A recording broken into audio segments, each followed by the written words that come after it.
In the skies over the Pacific in 1944, one American pilot became more lethal than any other. His name was Richard Bong, a quiet farm boy from Wisconsin, and he achieved 40 confirmed kills, a record that has never been broken. But this story isn't about a man driven by ambition or a thirst for glory. It's about a kid who just purely loved to fly, and how that love turned him into America's deadliest ace. Richard Bong's journey began with the simple joy of being in the air. When he joined the Army Air Corps, it was clear he was a natural. He didn't just fly a plane, he became one with it. His aircraft was like an extension of his own body, but this natural talent came with a mischievous streak. He was a bit of a daredevil, famously looping his P-38 under the Golden Gate Bridge and buzzing low over San Francisco. This kind of hot dogging almost got him grounded for good. Luckily, one man saw past the stunts. General George Kenney, a commander known for spotting raw talent, recognized something special in Bong. He saw a pilot with an instinctual feel for his machine, a rare gift that couldn't be taught. Instead of punishing him, Kenney decided to shape him. He took this high-spirited farm boy and forged him into a weapon, sending him to the one place his skills were needed most.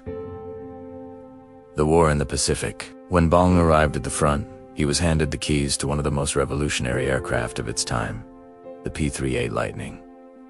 This wasn't your typical fighter. It was a twin-engine beast, and its design gave it a unique and devastating advantage. Unlike other planes that had guns scattered across their wings, the P-38's cannons and machine guns were all clustered in the nose. This meant its firepower was perfectly concentrated, a single, devastating stream of lead that flew straight and true, with no need to calculate convergence. The Japanese pilots gave it a chilling nickname, the Fork-tailed Devil. Bong was about to face some of the most experienced and skilled pilots in the world, flying the legendary Japanese Zero.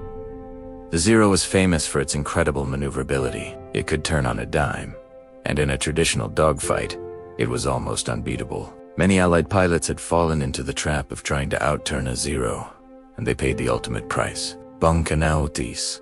He refused to play their game, so he created his own. His doctrine was simple, elegant, and brutally effective. First, climb. Get high above your enemy, using the P-38's superior power to gain an altitude advantage. From this position, you control the engagement. Second, dive. Plunge down on your unsuspecting target in a high-speed surprise attack. Third, fire one precise burst. No long, wasteful sprays. Just a single, calculated shot aimed with surgical precision. And fourth, the most crucial step. Climb back to safety. Use the energy from your dive to rocket back up to altitude, reset, and prepare for the next run. This hit-and-run tactic, known as Bumanzoom, made him untouchable. He never got tangled in turning fights he couldn't win. His Gon camera footage tells the story. You don't see wild, frantic maneuvering. You see calm, calculated, and incredibly economical.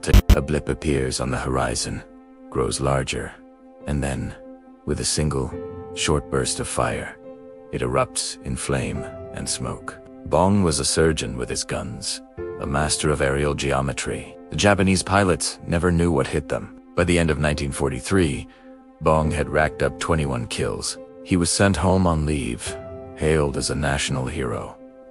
But he hated the fame. He wasn't comfortable with the parades and the press conferences. He was a quiet, humble man who missed the camaraderie of his squadron. He felt his place was back in the cockpit, alongside his friends. So, he volunteered to go back. When he returned to the Pacific in 1944, he was given an even more powerful machine, the upgraded P-38J.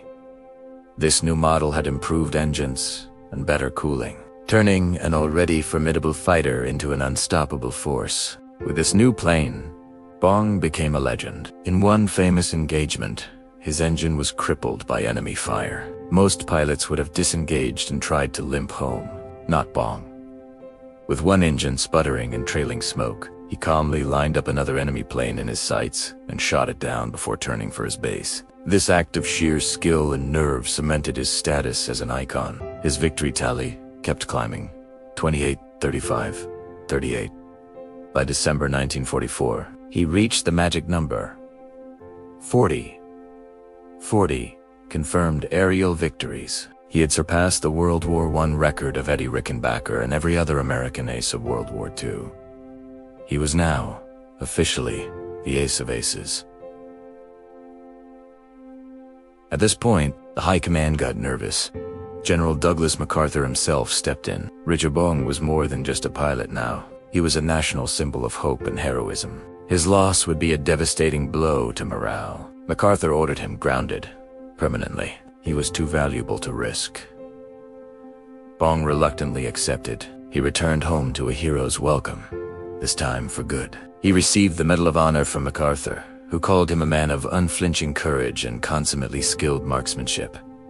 He married his sweetheart Marge, and for a moment, it seemed like the quiet farm boy would finally get his quiet life. But the love of flying was still in his blood. After the war, he didn't retire. He became a test pilot, pushing the boundaries of aviation once again. He was assigned to America's first operational jet fighter, the P-8 Shooting Star.